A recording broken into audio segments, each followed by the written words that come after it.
Hello दोस्तों, स्वागत है आप सभी का हमारे चैनल शशि आर्ट एजुकेशन में। मैं हूं आपके साथ शशि। तो आज हम बताने वाले हैं कला सौंदर्य के दूसरे पार्ट में कला के तत्व संयोजन के सिद्धांत। आज का पहला प्रश्न है, दो बिंदुओं के बीच की दूरी क्या कहलाती है। दो बिंदुओं के बीच की दूरी को हम क्या कहते हैं? तो हम जो है दो बिंदुओं के बीच की दूरी को रेखा कहते हैं। क्या कहते हैं? रेखा। दो बिंदुओं के बीच की दूरी को हम क्या कहते हैं? रेखा। ठीक है, क्या कहते हैं? दो बिंदुओं के बीच की दूरी को रेखा कहते हैं। अगला प्रश्न है, दो बिंदुओं के मध्य के रेखीय प्रभाव को क्या कहते हैं? दो बिंदुओं के मध्य के रेखीय प्रभाव को क्या कहते हैं? तो उसे कहते हैं अनुभूत रेखा। क्या कहते हैं? अनुभूत रेखा। ठीक है, दो बिंदुओं के मध्य के रेखीय प्रभाव को हम क्या कहते हैं? तो अनुभूत रेखा, जिसका हम अनुभव करते हैं। क्या कहते हैं? अनुभव करते हैं। दो बिंदुओं के मध्य के रेखीय प्रभाव को क्या कहते हैं? तो अनुभूत रेखा कहते हैं। अनुभूत रेखा कहते हैं। ठीक है, अगला प्रश्न है, एक स्थान से विभिन्न दिशाओं की ओर जाने वाली रेखाओं को क्या कहते हैं? एक स्थान से विभिन्न दिशाओं की ओर जाने वाली रेखाओं को क्या कहते हैं? तो एक पुंजी रेखाएं कहते हैं। क्या कहते हैं? एक पुंजी रेखाएं। ठीक है, एक स्थान से या कोई बिंदु से विभिन्न दिशाओं की ओर, मतलब इधर चारों तरफ से जाने वाली रेखाओं को हम क्या कहते हैं? एक पुंजी रेखाएं कहते हैं। ठीक है, ध्यान रखिएगा। अगला प्रश्न है, कर्णवत रेखा प्रदर्शित करती है। तो कर्णवत रेखा क्या प्रदर्शित करती है? कर्णवत रेखा बेचैनी प्रदर्शित करती है कि स्थिर नहीं है, वो इधर उधर भटक रही है। तो कर्णवत रेखा क्या प्रदर्शित करती है? तो बेचैनी प्रदर्शित करती है। अगला प्रश्न है, कोणीय या तिर्यक रेखाएं क्या प्रकट करती हैं? कोणीय या तिर्यक रेखाएं क्या प्रकट करती हैं? तो असुरक्षा प्रकट करती हैं। कोणीय रेखाएं जो है या तिर्यक रेखाएं क्या प्रकट करती हैं? तो असुरक्षा प्रकट करती हैं। ठीक है, कोणीय या तिर्यक रेखाएं क्या प्रकट करती हैं? तो असुरक्षा प्रकट करती हैं या असुरक्षा का भाव देती हैं। ठीक है, अगला प्रश्न है, क्षैतिज रेखाएं किस प्रकार का भाव उत्पन्न करती हैं? तो क्षैतिज रेखाएं किस प्रकार का भाव उत्पन्न करती हैं? क्षैतिज रेखाएं इस तरह की होती हैं। क्षैतिज रेखाएं किस प्रकार का भाव उत्पन्न करती हैं? शांत जो है भाव प्रदर्शित करती हैं, क्योंकि ये स्थिर होती हैं एकदम पूर्णतः। तो क्षैतिज रेखाएं एकदम पूर्णतः स्थिर होती हैं, इसलिए यह शांत भाव उत्पन्न करती हैं। ठीक है, अगला प्रश्न है, आकांक्षा का भाव प्रकट करती है। तो आकांक्षा का भाव कौन सा रेखाएं प्रकट करती हैं? जो लंबवत रेखाएं होती हैं। जो लंबवत रेखाएं होती हैं वो जो है आकांक्षा का भाव प्रकट करती हैं। तो आकांक्षा का भाव कौन सी रेखाएं प्रकट करती हैं? तो लंबवत रेखाएं। तो लंबवत रेखा जो होती है वो आकांक्षा का भाव प्रकट करती है। ठीक है, अगला प्रश्न है, प्रवाही रेखाएं दिखाती हैं। तो प्रवाही रेखाएं क्या दिखाती हैं? गति। प्रवाह में जैसे कि कोई किसी लय में चल रही है, तो इसको क्या कहेंगे? प्रवाह में चल रही है। तो ये देखिए, तो प्रवाही रेखाएं क्या दिखाती हैं? तो गति दिखाती है। प्रवाही रेखाएं हमेशा गति दिखाती है। ठीक है, ये एक पुंजी रेखाएं क्या दर्शाती हैं? तो एक पुंजी रेखाएं जो है वह प्रसार दर्शाती हैं। क्या दर्शाती हैं? प्रसार। एक पुंजी रेखाएं जो है प्रसार दर्शाती हैं। एक पुंजी का मतलब है, जैसे सूर्य है, सूर्य के चारों ओर जो है प्रकाश दिखाई पड़ता है, तो वह जो है प्रसार फैलाता है। प्रसार मतलब फैलाना या फैलना। तो एक पुंजी रेखाएं क्या दर्शाती हैं? प्रसार, यानी कि फैलाव। ठीक है, अगला प्रश्न है, स्वतंत्र रेखांकन पद्धति किस कलाकार की शैली का प्रतिनिधित्व करती है? तो स्वतंत्र रेखांकन पद्धति जो है किसका सिद्धांत है? स्वतंत्र रेखांकन पद्धति जो है यह कांडिस्की का सिद्धांत है। ठीक है, बताते चलें, कांडिस्की का जन्म हुआ था 1866 ईस्वी में। ठीक है, ये ध्यान रखिएगा। स्वतंत्र रेखांकन पद्धति किस कलाकार की शैली का प्रतिनिधित्व करती है? तो कांडिस्की का। ठीक है, और कांडिस्की का जन्म हुआ था 1866 ईस्वी में। ठीक है, ये ध्यान रखिएगा। अगला प्रश्न है, रूप का सर्वप्रथम परिचय होता है। रूप का सर्वप्रथम परिचय होता है तो किसको होता है? आत्मा को। रूप का सर्वप्रथम परिचय होता है तो किसको होता है? आत्मा को। ठीक है, आत्मा में जो है इसका परिचय होता है। रूप का सर्वप्रथम परिचय किसको होता है? तो आत्मा को। ठीक है, चलिए अगला प्रश्न है, रूप का वर्गीकरण कितने भागों में हुआ है? तो रूप का वर्गीकरण जो है 2 भागों में हुआ है। कौन कौन सा? एक दृष्टि पक्ष, दूसरा भाव पक्ष। ठीक है, रूप का वर्गीकरण कितने भागों में हुआ है? तो हुआ है इसका 2 भागों में। एक दृष्टि पक्ष जिसे हम देखकर अनुभव करते हैं, और दूसरा जो है उसका भाव जो होता है, भाव पक्ष जो है जिसमें हम भाव का अनुभव करते हैं, तो वह दूसरा है। तो रूप का वर्गीकरण कितने भागों में हुआ है? रूप का वर्गीकरण जो है 2 भागों में, एक दृष्टि पक्ष, दूसरा भाव पक्ष। ठीक है, ध्यान रखिएगा। चलिए अगला प्रश्न है, दर्शक को घन में कितने तल दिखाई देते हैं? तो दर्शक को घन में कितने तल दिखाई देते हैं? तो 3 तल दिखाई देते हैं। यह ध्यान रखिएगा, हम कई बार इसको बता चुके हैं। ठीक है, अगला प्रश्न है, घनाकृतियों के अंतर्गत नहीं आती। तो घनाकृतियों के अंतर्गत कौन नहीं आता? अमरूद। देखिए अमरूद गोलाकार होता है या नहीं आता? ईंट भी आता है, घन के आकार का होता है। पुस्तक भी घन के आकार का होता है। डिब्बा भी घन के आकार का होता है। तो अमरूद जो है इसमें पूछा है घनाकृतियों के अंतर्गत नहीं आता है, नहीं आती है। तो इसमें पूछा है घनाकृतियों के अंतर्गत कौन नहीं आती है? तो अमरूद नहीं आती है। ठीक है, चलिए आँख में जो तंतु होते हैं जो रंग का अनुभव करते हैं, उनका नाम क्या है? तो रोड्स व कोन्स। रोड्स व कोन्स जो, ठीक है। तो कौन कौन से तंतु हैं? रोड्स व कोन्स। ये 2 तंतु हैं जो है जो रंग का अनुभव करते हैं। ठीक है, चलिए अगला प्रश्न है, सूर्य के वर्णपट के रंगों का सही क्रम क्या है? तो हम सूर्य के वर्णपट के रंगों का सही क्रम क्या है? तो विबग्योर। हमने कई बार बताया था। तो यह है विबग्योर। विबग्योर का मतलब बैनी आह पिनाला। बैनी आह पिनाला। तो बैगनी, नीला, आसमानी, हरा, पीला, नारंगी और लाल। ठीक है, स्क्रीन पे लिखा है, देख लीजिए आप। जो है सूर्य के वर्णपट के रंगों का सही क्रम क्या है? तो विबग्योर, ठीक है, बैनी आह पिनाला। चलिए अगला प्रश्न है, पदार्थ की मुख्य रंगतें कौन कौन सी हैं? तो पदार्थ की मुख्य रंगतें कौन कौन सी हैं, या द्रव्य की मुख्य रंगतें कौन कौन सी हैं? तो देखिए पीली, नीली, लाल। तो जो भी कलर होते हैं उसकी जो है वो खुद की रंगत होती है, उसी की बात की जा रही है। तो इसमें जो है सभी के अपने, पीला रंग अपना रंग छोड़ता है, लाल जो है अपना रंगत, नीला अपना रंगत, तो उसी रंगत की बात की जा रही है। तो पदार्थ की मुख्य रंगतें हैं तो पीली, लाल, नीली, ये सभी हैं। ठीक है, या कोई भी कलर होगा तो वो सभी होगा। ठीक है, पदार्थ की मुख्य रंगतें, तो उसका जो जिस कलर की अपनी जो है रंगत होती है वह उसी कलर में रहती है। ठीक है, पीली, नीली, लाल, तो यह जो है सभी सही है। ठीक है, पदार्थ की मुख्य रंगतें कौन कौन सी हैं? तो जितने भी रंग हैं उनकी मुख्य रंगत अपनी अपनी है। ठीक है, चलिए अगला प्रश्न है, वर्ण के गुण जो हैं, वर्ण के गुण क्या हैं? तो वर्ण के गुण में जो है रंगत, मान, सघनता, यह तीनों गुण जो है होते हैं। वर्ण के जो है, वर्ण के कितने गुण होते हैं? तो रंगत होती है जो है, और मान होता है, मान मतलब वैल्यू जो है, और सघनता मतलब जो है कितने कण उसके नज़दीक हैं। ठीक है, तो वर्ण के कितने वर्ण के गुण जो है कौन कौन से हैं? रंगत, मान, सघनता, ये तीनों है। ठीक है, ये ध्यान रखिएगा। चलिए अगला प्रश्न है, प्रकाश की मात्रा सबसे अधिक किस रंग में होती है? तो प्रकाश की मात्रा सबसे अधिक किस रंग में होती है? तो पीले रंग में सबसे अधिक होती है। ठीक है, प्रकाश की मात्रा सबसे अधिक किस रंग में होती है? तो पीले रंग में। प्रकाश की मात्रा सबसे अधिक किस रंग में होती है? तो पीले रंग में होती है। ठीक है, चलिए अगला प्रश्न है, श्याम व श्वेत वर्णों से चित्रण करने को क्या कहा जाता है? श्याम व श्वेत रंगों से, श्याम मतलब ब्लैक एंड व्हाइट, श्वेत मतलब सफ़ेद, श्याम मतलब काला और श्वेत मतलब सफ़ेद। तो काला और सफ़ेद वर्णों से चित्रण करने को क्या कहा जाता है? वर्ण शून्यता। ठीक है, क्या कहा जाता है? वर्ण शून्यता। ठीक है, ध्यान रखिएगा। ब्लैक एंड व्हाइट जो है, ब्लैक एंड व्हाइट से जो चित्रण करने को क्या कहा जाता है? वर्ण शून्यता। ठीक है, चलिए अगला, किस वैज्ञानिक ने वर्ण की उत्पत्ति प्रकाश से बताई है? तो किस वैज्ञानिक ने वर्ण की उत्पत्ति प्रकाश से बताई है? तो वह है न्यूटन आइजैक। ठीक है, कौन से वैज्ञानिक है? न्यूटन। आप ऐसे याद रखिएगा, सिर्फ न्यूटन। अगला प्रश्न है, वर्ण की प्रकाशित अवस्था को कहा जाता है। तो वर्ण की प्रकाशित अवस्था को क्या कहा जाता है?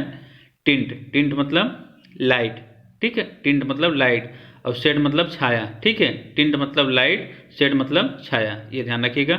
वर्ण की प्रकाशित अवस्था को क्या कहते हैं? टिंट कहते हैं, और शेड किसको कहते हैं? छाया को। ठीक है, ध्यान रखिएगा। चलिए,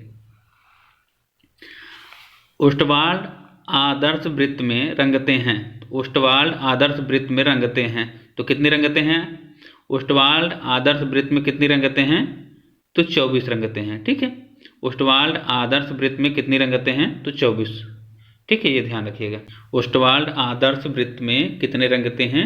तो 24 रंगते हैं। ठीक है, चलिए अगला प्रश्न है, वर्ण चक्र में स्थित आमने सामने के वर्ण क्या कहलाते हैं? तो वर्ण चक्र में जो ओस्टवाल्ड ने वर्ण चक्र बताया, तो वर्ण चक्र में उन्होंने जो है आमने सामने के वर्ण को जो है विरोधी रंग बताया। ठीक है, तो वर्ण चक्र में स्थित आमने सामने के वर्ण क्या कहलाते हैं? तो विरोधी वर्ण कहलाते हैं, कंट्रास्ट। ठीक है, ध्यान रखिएगा।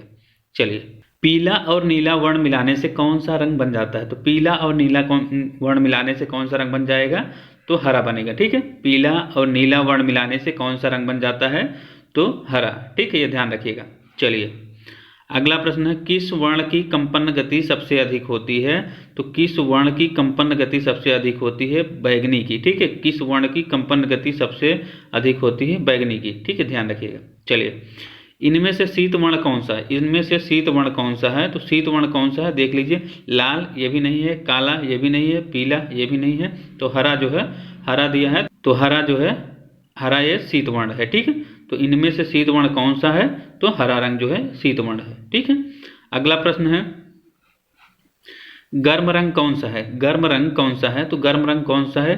नारंगी, पीला, लाल, ये तीनों रंग जो है गर्म रंग है। ठीक, अगर सबसे पूछा जाए सबसे अधिक गर्म रंग कौन सा है? तो पीला रंग है। ठीक, ये ध्यान रखिएगा।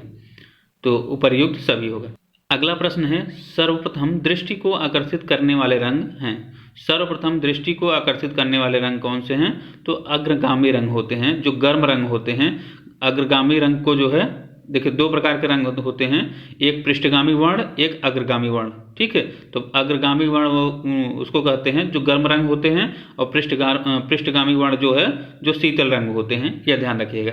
तो अग्रगामी वर्ण जो है यह आकर्षित करते हैं जल्दी से लोगों को। सर्वप्रथम दृष्टि को आकर्षित करने वाले रंग कौन से हैं? तो अग्रगामी रंग होते हैं। ठीक है, हम बता दें आपको, रंग जो है दो प्रकार के होते हैं, पृष्ठगामी वर्ण और अग्रगामी वर्ण। ठीक है, तो अग्रगामी वर्ण उसको कहते हैं जो गर्म रंग होते हैं, और पृष्ठगामी वर्ण उनको कहते हैं जो शीतल रंग होते हैं। तो यह ध्यान रखिएगा, अग्रगामी वर्ण जो होते हैं, जो गर्म रंग होते हैं, वह दृष्टि को सबसे जल्दी से आकर्षित करते हैं। ठीक है, लाल पीला कलर अगर लगाते हैं तो आप जो है लोगों को आकर्षित जल्दी से करता है। ठीक है, ये ध्यान रखिएगा। चलिए अगला प्रश्न है, रंगत के हल्केपन व गहरेपन को क्या कहा जाता है? तो रंगत के हल्केपन व गहरेपन को क्या कहा जाता है? तो इसको कहते हैं तान या टोन। ठीक है, टोन। और इसके वैल्यू को क्या कहते हैं? हल्केपन और गहरेपन के वैल्यू को जो है उसको मान कहते हैं। इसी में ध्यान दीजिएगा, तान मान में थोड़ा सा ही अंतर है। जो है रंगत के हल्केपन और गहरेपन को जो है तान या टोन कहते हैं, और इसी के मान को जो है हल्का कितना परसेंट जो है हल्का है, कितना परसेंट गाढ़ा है, वह उसका मान होता है। ठीक है, तो जितना लाइट इसका होगा उसका वैल्यू उतना ज़्यादा होगा, और जितना डार्क होता जाता है उसका वैल्यू उतना कम होता जाता है। ठीक है, ये ध्यान दीजिएगा। तो मान और वैल्यू में, टोन और वैल्यू में यही अंतर है कि तान जो होता है वह हल्कापन और गहरापन जो होता है उसी को तान कहते हैं, और उसी के वैल्यू को जो है हम क्या कहते हैं? मान कहते हैं। ठीक है, तो हल्कापन जो होगा, जितना हल्कापन होता जाएगा उसका वैल्यू उतना ज़्यादा बढ़ता जाता है, और जितना डार्क की तरफ जाता है तो उसका जो है वह गहरापन बढ़ता जाता है, और गहरेपन का मतलब ये जो है, लेकिन उसका मान जो है घटता जाता है। जैसे ब्लैक कलर में अगर ब्लैक कलर मिलाते जाते हैं आप, तो वो डार्क टोन बढ़ता जाता है, तो डार्क की तरफ जाता है। तो डार्क की तरफ जो भी रंगत जाती है तो वो जो है उसका मान कम करती जाती है। ठीक है, ये ध्यान रखिएगा। अगला प्रश्न है, तान के मुख्य भेद कौन से हैं? तो तान के मुख्य भेद कौन से हैं? तो इसमें देखिए, प्रकाश दिया है, मध्यम प्रकाश दिया है, तो छाया। हमने आपको बताया ना कि जो है ये देखिए लाइट टोन जो है कितने प्रकार के होते हैं? टोन होते हैं 3 प्रकार के, लाइट टोन, मिडिल टोन और डार्क टोन। ठीक है, डार्क टोन। तो ये 3 टोन होते हैं, light tone, middle tone, dark tone. जो है टोन कितने प्रकार के होते हैं? तो 3 प्रकार के, लाइट टोन, मिडिल टोन और डार्क टोन। ध्यान रखिएगा, इसी को जो है तान कहते हैं या टोन कहते हैं। ठीक है, पोत क्या है? तो पोत क्या है? पोत क्या है? तो पोत मतलब टेक्सचर जो होता है, टेक्सचर जो धरातल की बनावट होती है, जैसे कैनवास है, कैनवास की जो बनावट की होती है तो मतलब टेक्सचर होता है, जो धरातल की बनावट होती है या कैनवास की जो बनावट होती है उसी को, या जिस पे हम पेंट करते हैं या चित्र बनाते हैं तो उसकी जो है टेक्सचर होती है उसी को हम पोत कहते हैं। ठीक है, जो छूने पे अनुभव होता है उसी को हम टेक्सचर या पोत कहते हैं, ध्यान रखिएगा। चलिए अगला प्रश्न है, पोत से आप क्या अनुभव करते हैं? तो पोत से आप क्या अनुभव करते हैं? पोत से आप क्या अनुभव करते हैं? तो पोत से आप स्पर्श ज्ञान, हमने बताया ना कि पोत से आप क्या अनुभव करते हैं, तो किसी भी कैनवास को या किसी धरातल पे जो है जिस पे आप पेंट करना चाहते हैं तो उसको अगर आप छुएंगे तो उससे स्पर्श ज्ञान होगा कि मोटा है कि दरबर है, कैसा है, तो उसका जो टेक्सचर है वो पता चलता है। ठीक है, तो उससे हम क्या अनुभव करते हैं? स्पर्श ज्ञान अनुभव करते हैं। ठीक है, चलिए, तो उससे स्पर्श ज्ञान होता है। ठीक है, कि कैसा है।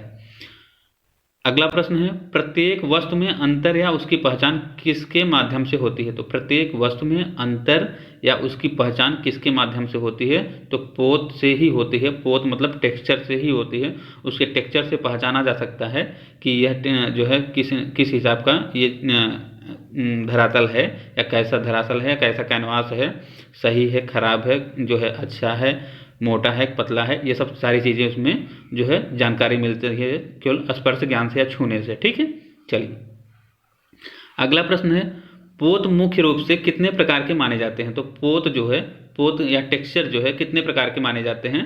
तो 3 प्रकार के माने जाते हैं। पहला सृजित पोत या सृजित पोत, और दूसरा अनुकृत पोत, और तीसरा कल्पित पोत। ठीक है, तो कल्पित पोत, ठीक है, ये ध्यान रखिएगा। तो सृजित पोत, अनुकृत पोत, कल्पित पोत, ये 3 प्रकार के होते हैं, यह ध्यान रखिएगा। चलिए, हाँ, पोत मुख्य रूप से कितने प्रकार के माने जाते हैं? तो 3 प्रकार के माने जाते हैं, सृजित, अनुकृत और कल्पित। ठीक है, ये ध्यान रखिएगा। चलिए अगले प्रश्न पे आते हैं, धरातल की बनावट या गुण क्या कहलाता है? तो धरातल की जो बनावट या गुण कहलाता है वही पोत होता है। ठीक, हमने आपको पहले बताया कि धरातल की जो बनावट या गुण होता है उसी को हम पोत या टेक्सचर कहते हैं। ठीक है, ध्यान रखिएगा। चलिए अगला प्रश्न है, अंतराल क्या है? तो अंतराल क्या है? तो अंतराल जो है जहाँ कलाकार जो है चित्र बनाता है जिस जगह पे, तो उसी को हम अंतराल कहते हैं, या कलाकार का जो कार्य क्षेत्र होता है, ठीक है, जहाँ वो चित्र बनाता है तो उसी को हम अंतराल कहते हैं, अंतराल या स्पेस। ठीक है, ये ध्यान रखिएगा। तो इसमें कलाकार का कार्य क्षेत्र ही अंतराल है। ठीक है, अंतराल को किस नाम से प्राचीन ग्रंथों में जाना जाता है? तो अंतराल को किस नाम से प्राचीन ग्रंथों में जाना जाता है? तो जो है आप जान लीजिए, अंतराल को किस नाम से प्राचीन ग्रंथों में जाना जाता है। तो सम्रांगण सूत्रभार जिसको राजा भोज ने लिखा है, सम्रांगण सूत्रभार जिसको राजा भोज ने लिखा है, उसमें जो है अंतराल को भूमि बंधन कहा गया है। अंतराल को क्या कहा गया है? भूमि बंधन। किसमें? सम्रांगण सूत्रभार में। और किसने लिखा सम्रांगण सूत्रभार? राजा भोज ने। ठीक है, ये ध्यान रखिएगा। तो सम्रांगण सूत्रभार राजा भोज ने लिखा है और उसमें अंतराल को भूमि बंधन कहा गया है। ठीक है, अब विष्णु धर्मोत्तर पुराण में जो है इसको अंतराल को क्या कहा गया है? स्थान। ठीक है, ये ध्यान रखिएगा। और विष्णु धर्मोत्तर पुराण किसने लिखा है? तो विष्णु धर्मोत्तर पुराण जो है मार्कंडेय मुनि अथवा नारायण मुनि ने लिखा है। ठीक है, ये ध्यान रखिएगा। विष्णु धर्मोत्तर पुराण में अंतराल को स्थान कहा गया है और सम्रांगण सूत्रभार में भूमि बंधन कहा गया है। ठीक है, और एक है अभिलाषितार्थ चिंतामणि। तो अभिलाषितार्थ चिंतामणि जो है इसको किसने लिखा है? सोमेश्वर ने। अभिलाषितार्थ चिंतामणि जो है इसको सोमेश्वर ने लिखा है। सोमेश्वर एक चालुक्य राजा थे, उन्होंने लिखा है अभिलाषितार्थ चिंतामणि जो है। और इसमें अभिलाषितार्थ चिंतामणि में जो है अंतराल को क्या कहा गया है? स्थान निरूपण। यह ध्यान रखिएगा, स्थान निरूपण जो है अंतराल को कहा गया है अभिलाषितार्थ चिंतामणि में। ठीक है, ठीक, सोमेश्वर के अभिलाषितार्थ चिंतामणि में जो है अंतराल को क्या कहा गया है? स्थान निरूपण। ठीक है, ये तीनों याद रख लीजिएगा, बहुत एमपी प्रश्न है ये। अगला प्रश्न है, अंतराल को भूमि बंधन किस ग्रंथ में कहा गया है? देखिए आ गया ना, अंतराल को भूमि बंधन किस ग्रंथ में कहा गया है? तो सम्रांगण सूत्रभार में। और सम्रांगण सूत्रभार किसने लिखा है? तो राजा भोज ने। ठीक है, ध्यान रखिएगा। मैं आपको बता दूं, यहाँ देखिए विष्णु धर्मोत्तर पुराण, तो विष्णु धर्मोत्तर पुराण किसने लिखा है? विष्णु धर्मोत्तर पुराण किसने लिखा? मार्कंडेय मुनि ने अथवा नारायण मुनि। ठीक है, ये ध्यान रखिएगा। और कामसूत्र किसने लिखा? वात्स्यायन, ठीक है। और जयमंगला यशोधर पंडित, ठीक है। सम्रांगण सूत्र भाग यह राजा भोज, ठीक है। इन चारों को भी ध्यान दे दीजिएगा। चलिए अगला प्रश्न पे आते हैं। विष्णु धर्मोत्तर पुराण में अंतराल को क्या कहा गया है? तो विष्णु धर्मोत्तर पुराण में अंतराल को क्या कहा गया है? स्थान, ठीक है। तो विष्णु धर्मोत्तर पुराण किसने लिखा? हमने आपको अभी बताया, ठीक है। अगला प्रश्न है विष्णु धर्मोत्तर पुराण में अंतराल को क्या कहा गया है? तो स्थान कहा गया है, ठीक है, स्थान कहा गया। और विष्णु धर्मोत्तर पुराण किसने लिखा? तो विष्णु धर्मोत्तर पुराण जो है किसने लिखा? मार्कंडेय मुनि अथवा नारायण मुनि, ठीक है, ध्यान रखिएगा। चलिए अंतराल को स्थान निरूपण कहा गया है। तो अंतराल को स्थान निरूपण कहा गया है किसमें? अभिलाष हितार्थ चिंतामणि में, ठीक है, अभी हमने आपको बता दिया, ठीक है। तो अंतराल को स्थान निरूपण कहा गया है किसमें? अभिलाष हितार्थ चिंतामणि। अभिलाष हितार्थ चिंतामणि किसने लिखा? यह लिखा है सोमेश्वर ने। सोमेश्वर क्या थे? एक चालुक्य राजा थे, ठीक है। तो अभिलाष हितार्थ चिंतामणि जो है सोमेश्वर ने लिखा है। और इसमें अंतराल को क्या कहा गया? स्थान निरूपण, ध्यान रखिएगा। अंतराल में सम विभाजन से क्या आशय है? तो अंतराल में सम विभाजन से क्या आशय है? तो अंतराल में सम विभाजन से क्या आशय है? सम विभाजन का मतलब होता है चारों ओर से तल का समान भार, ठीक है। तो अंतराल कितने प्रकार के होते हैं? एक सम विभाजन होता है, एक असम विभाजन, ठीक है। हम आपको बता दें सम विभाजन का मतलब, देखिए आप ये कैनवास है,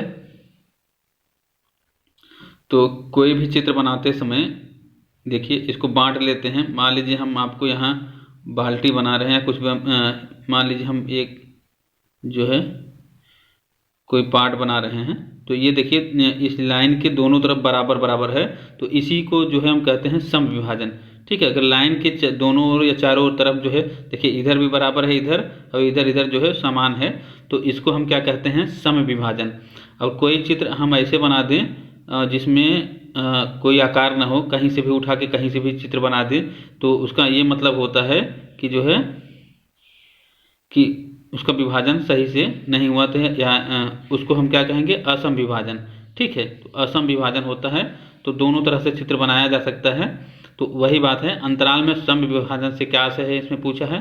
तो चारों ओर से तल का समान भार होना चाहिए, ठीक है। तो इसमें जो है इसमें समान भार नहीं लग रहा है, तो इसमें जो है यह संतुलन में है। इसका मतलब ये होता है कि अंतराल में सम विभाजन से आशय जो होता है तो वो संतुलन की बात करता है या समान भार होता है, ठीक है। चारों तरफ समान भार है तो बैलेंस बना रहे, तो उसे हम सम विभाजन कहते हैं। और असम विभाजन इसके विपरीत भाग जो होता है, चाहे जैसे भी चित्र बनाते हैं, तो उसे हम असम विभाजन कहते हैं, ठीक है, ये ध्यान रखिए। अगला प्रश्न है असम विभाजन में कलाकार की स्थिति क्या होती है? तो देखिए आ गया ना प्रश्न वही असम विभाजन। तो अंतराल के कितने भाग होते हैं? सम विभाजन और असम विभाजन। सम विभाजन आपको बता दिया। असम विभाजन में जो है कलाकार की स्थिति क्या होती है? तो वह स्वतंत्र होता है, अपने मन से जैसे चाहता है वैसे वो चित्र बनाता है, तो वह असम विभाजन होता है, ठीक है।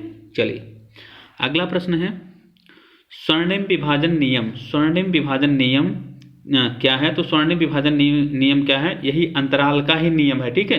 ये अंतराल का ही नियम है जो है असम सम विभाजन जो बांटते हैं, तो स्वर्णिम विभाजन नियम जो है वो सम का है, सम विभाजन का ही। तो उसमें अनुपात मतलब अनुपात सही रहे तभी वह बैलेंस कर पाएगा, ठीक है, तभी वह संतुलन में होगा।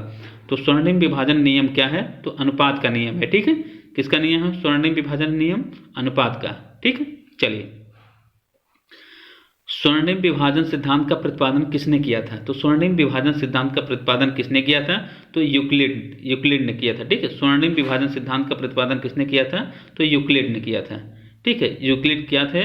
तो यूनानी थे, ठीक है।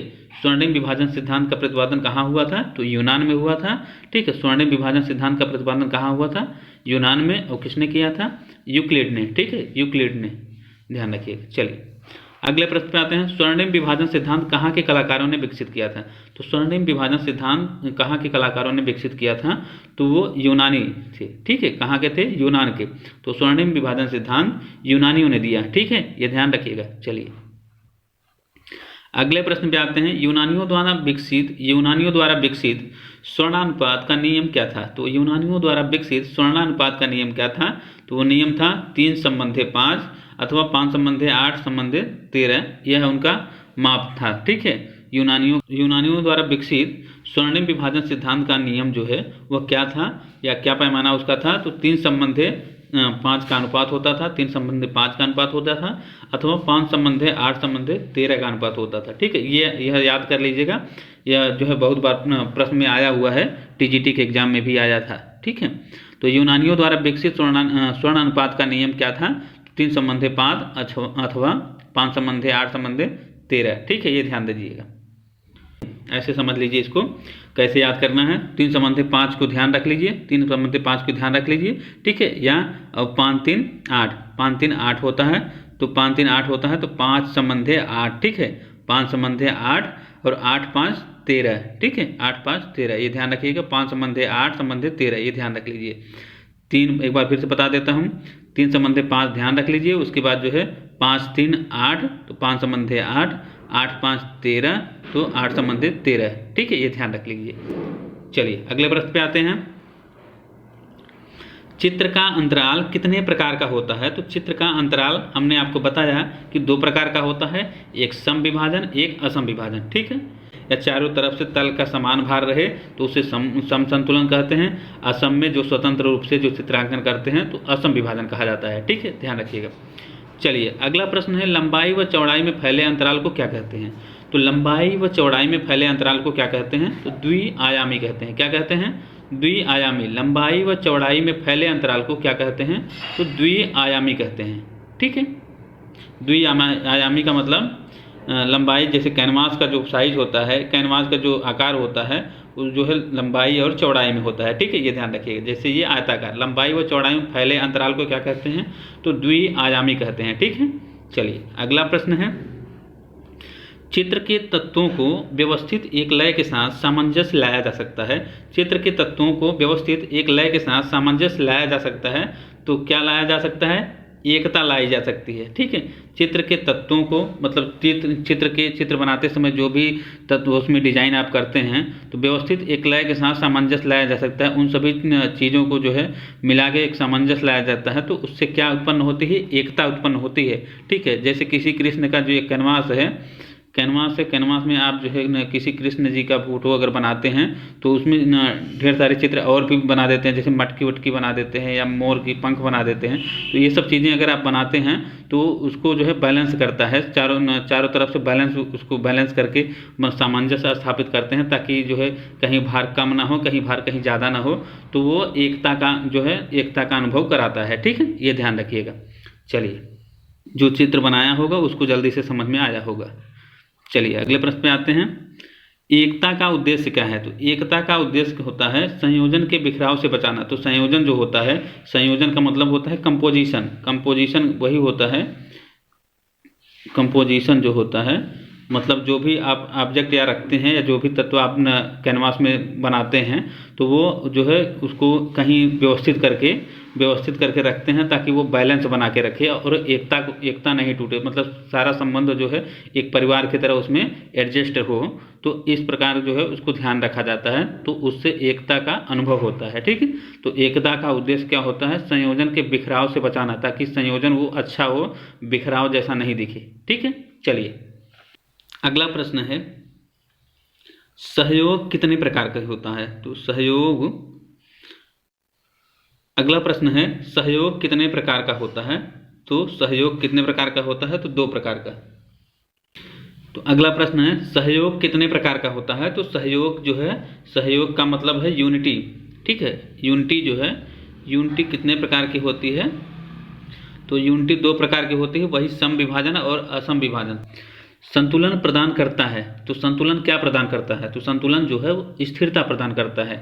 अगर बैलेंस है तो चीज़ें जो है स्थिर लगेंगी, नहीं तो ऐसा लगेगा गिर जाएगा, कि इधर उधर ऊंचा खाला दिखेगा। ठीक है, तो संतुलन जो है वो स्थिरता प्रदान करता है। जैसे तराजू का जो भाग होता है, जब आप उठाते हैं तो दोनों भाग अगर संतुलन में है जो है बराबर है तो वह स्थिर हो जाएगा। अगर थोड़ा सा भी इधर उधर हुआ कि वो नीचे जाने लगेगा या ऊपर जाने लगेगा, तो उसी तरह जो है कैनवास का जो चित्र होता है जिसमें आप चित्रांकन करते हैं वह उसी प्रकार जो है बुरा दिखने लगता है। तो कहीं कहीं अगर गाढ़ा कलर लग गया तो वहाँ जो है गहराई दिखने लगेगी, अगर कहीं हल्का कलर लग गया तो वहाँ जो है जो हल्के कलर की वजह से वो जो है ऊपर दिखने लगेगा। ठीक है, तो इन सभी बातों का पूर्णतः ध्यान दिया जाता है चित्रांकन करते समय। ठीक है, चलिए, तो संतुलन यही होता है।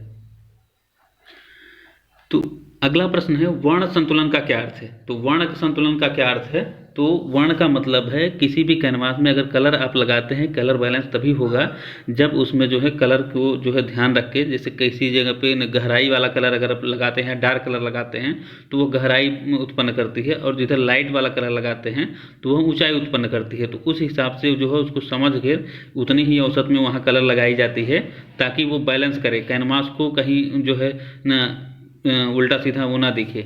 ठीक है, तो इन सभी बातों का बिल्कुल ध्यान दिया जाता है। तो वर्ण संतुलन का यही मतलब है कि कलर को जो है या रंग को उसी हिसाब से लगाना है ताकि कैनवास को जब पूरा एरिया जो होता है, जो पूरा कंपोजिशन होता है वह व्यवस्थित लगे और संतुलन में रहे। ठीक है, तो उसी को कहते हैं। तो चित्र में तो ऑप्शन है चित्र में सुव्यवस्थित रंग योजना। तो सुव्यवस्थित रंग योजना जो है वही बात है कि चित्र में जो रंगों की योजना है वो सही अनुसार होनी चाहिए, तभी वह जो है संतुलन में रहेगा। इस बात का पूर्णतः ध्यान दिया जाता है। तो चित्र में सुव्यवस्थित रंग योजना इसका है। तो वर्ण संतुलन का क्या अर्थ है, चित्र में सुव्यवस्थित रंग योजना। ठीक है, ये ध्यान रखें। अगला प्रश्न है सामंजस्य का क्या तात्पर्य है। तो सामंजस्य का मतलब होता है निरर्थक तत्वों का न होना या पोत परिवर्तन, इसका कोई मतलब नहीं है। सामंजस्य तो है मतलब सामंजस्य का मतलब है किसी भी कैनवास में या कुछ भी चित्रांकन करते समय तो सामंजस्य उसी अनुसार होनी चाहिए जिसमें जो है जो आवश्यक तत्व हो वही हो, उसमें निरर्थक तत्व ना हो जो कि न बुरा लगे या न जो अच्छा नहीं फील कराएं, तो ऐसे तत्व उसमें बिल्कुल नहीं हो।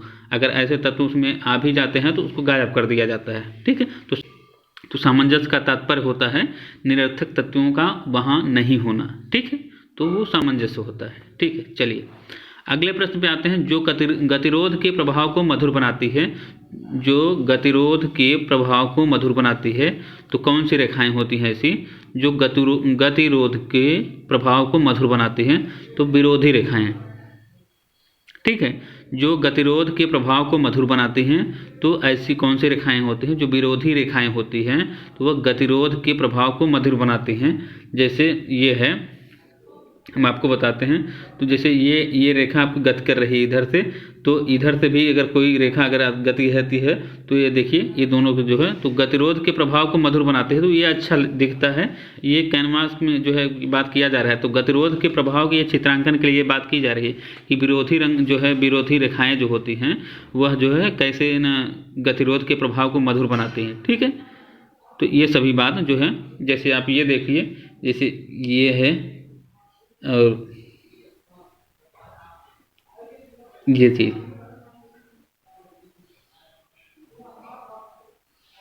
तो ये चीज़ होता है। जैसे ये है कोणी, तो ये भी गतिरोध को जो है उल्टा हो रहा है, एक तीर उधर से जा रही है, एक इधर से जा रही है, तो यह गतिरोध के प्रभाव को यह अच्छा दिख नहीं रहा है। तो गतिरोध के प्रभाव को यह सब चीज़ें जो है मधुर बनाती हैं। कौन सी रेखाएं, जो विरोधी रेखाएं होती हैं, जो एक दूसरे का विरोध करती हैं। ठीक है, चलिए अगला प्रश्न है कलाकार सामंजस्य उत्पन्न कर सकता है कैसे। तो कलाकार सामंजस्य उत्पन्न कर सकता है कैसे, रेखाओं द्वारा, रूपों द्वारा, रंगों द्वारा। तो कलाकार हर तरह से सामंजस्य बनाने के लिए स्वतंत्र है। वह चाहे जिस तरह से, चाहे रेखाओं से उसको सामंजस्य बनाए, चाहे रूप बना के या चित्र बना के या रंगों से बनाए या किसी भी मतलब या कागज़ चिपका के बनाए, तो कैसे भी वह सामंजस्य अपने से वो उत्पन्न कर सकता है। इसके लिए वह स्वतंत्र होता है। ठीक है, तो इसकी देखिए ये सभी है तो उपयोग सभी। ठीक है, चलिए अगले प्रश्न में आते हैं। प्रभाविता के अंतर्गत आता है। तो प्रभाविता के अंतर्गत कौन सी चीज़ें आती हैं, किसी एक वस्तु को सर्वाधिक महत्व देना, तो वही प्रभाविता के अंतर्गत आता है। जैसे कृष्ण जी का फोटो आप बनाते हैं, तो कृष्ण जी का अगर फोटो कैनवास में बनाते हैं, पूरे कैनवास में, तो जहाँ भी बनाते हैं तो जो प्रभाव होता है मेन जो है तो कृष्ण जी होते हैं। बाकी जो जितनी भी चीज़ें, जितने तत्व आप डालते हैं तो वो जो है उसका सपोर्टिंग या सहायक होता है। ठीक है, तो प्रभाविता किसकी ज़्यादा होती है? तो कृष्ण जी जिसका फोटो आप बनाते हैं तो वही उसी की बात की जा रही है। तो प्रभाविता के अंतर्गत कौन सी चीज़ें आती हैं? तो सभी वस्तुओं को महत्व देना, बिल्कुल नहीं। दो वस्तुओं को महत्व नहीं, इनमें से कोई नहीं। तो इसमें देखिए किसी एक वस्तु को सर्वाधिक महत्व देना। ठीक है, जैसे इसमें कृष्ण जी की फोटो में तो कृष्ण जी का महत्व पूर्णतः रहता है। तो किसी एक वस्तु का सर्वाधिक महत्व होना प्रभाविता के अंतर्गत आता है। ठीक है, ध्यान रखिएगा।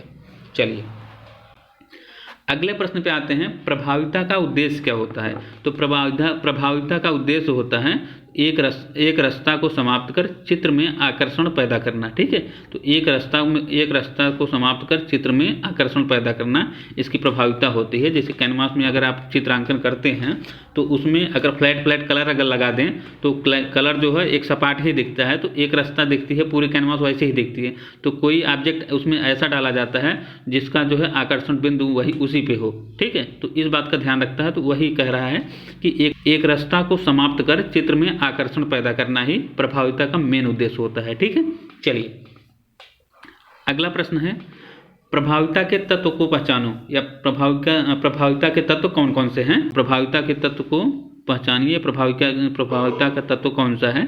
तो साधारणीकरण जो है या सिंपलकरण जो है, कोई भी एक रास्ता को समाप्त कर चित्र में कोई भी ऑब्जेक्ट जो है जिससे आकर्षण पैदा हो, ऐसे तत्व को रखना ही जो है प्रभाविता कहा जाता है। ठीक है, तो इसमें वही है साधारणीकरण जो है, तो साधारण हो जाता है। जैसे अब उसमें ऑब्जेक्ट एक ठोक कोई रख देंगे तो उसका प्रभाव उसी को लोग जो है पहचान कर जो है उसका उस पेंटिंग को गेस कर लेते हैं। ठीक है, जैसे चित्र में आपने बनाया कृष्ण जी का फोटो, तो कृष्ण जी को जान के तो समझ लेते हैं कि ये भगवान का फोटो है, तो वही मतलब कह रहे हैं। तो साधारणीकरण हो जाता है, मतलब सिंपल हो जाता है। ठीक है, प्रभाविता से। चलिए अगला प्रश्न है, परिप्रेक्ष्य कितने प्रकार का होता है? परिप्रेक्ष्य कितने प्रकार का होता है? तो दो प्रकार का होता है। कौन कौन से?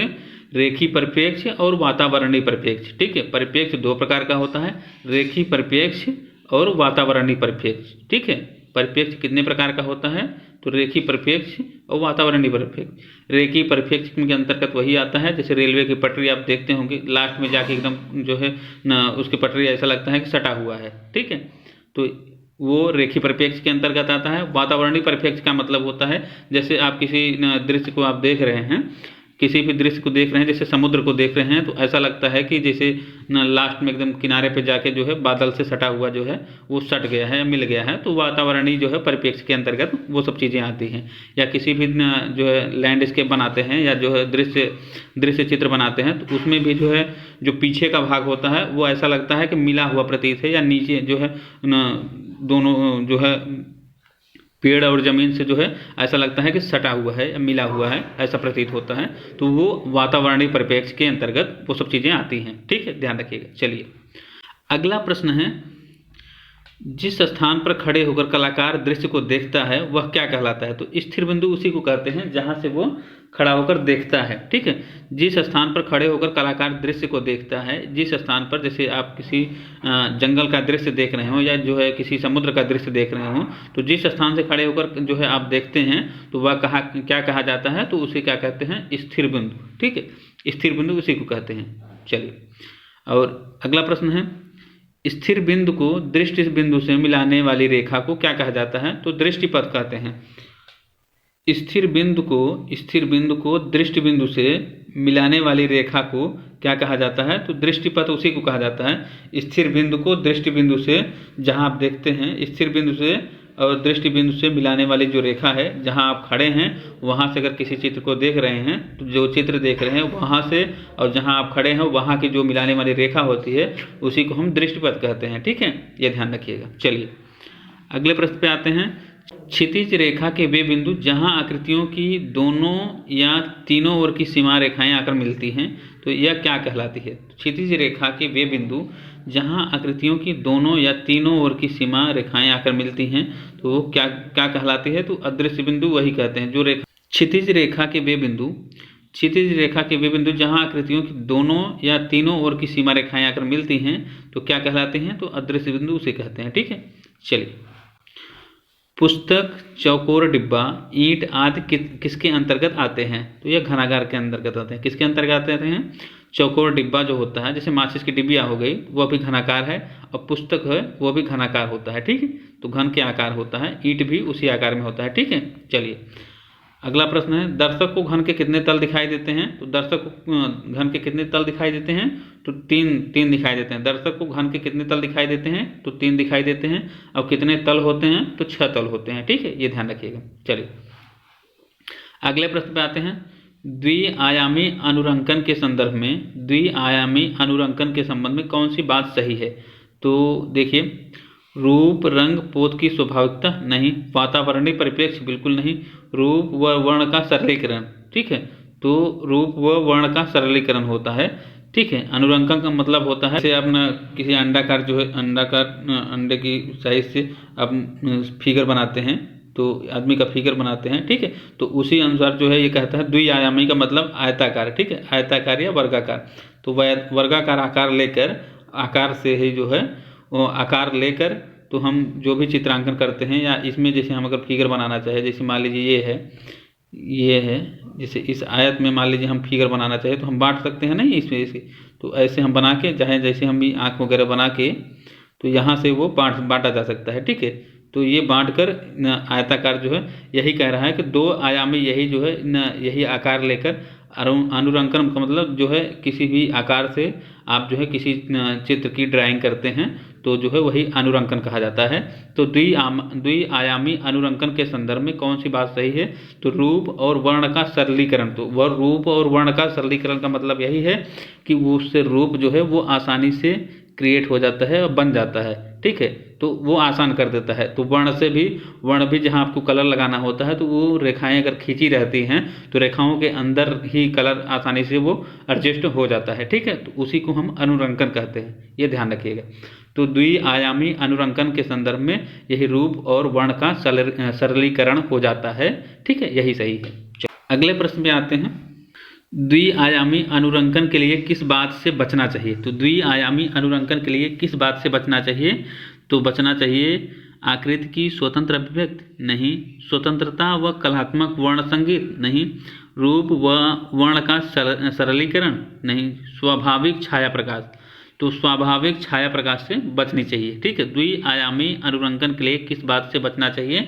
तो स्वाभाविक छाया प्रकाश से बचना चाहिए। ठीक है, स्वाभाविक छाया प्रकाश से बचना चाहिए। इसका मतलब ये है कि अपने आप जो है छाया जो है वो ना ही दिखे। ठीक है, अगर वहाँ अनुरंकन का प्रमुख गुण है तो द्विआयामी रूप। ठीक है, अनुरंकन का प्रमुख गुण है तो द्विआयामी रूप जो है।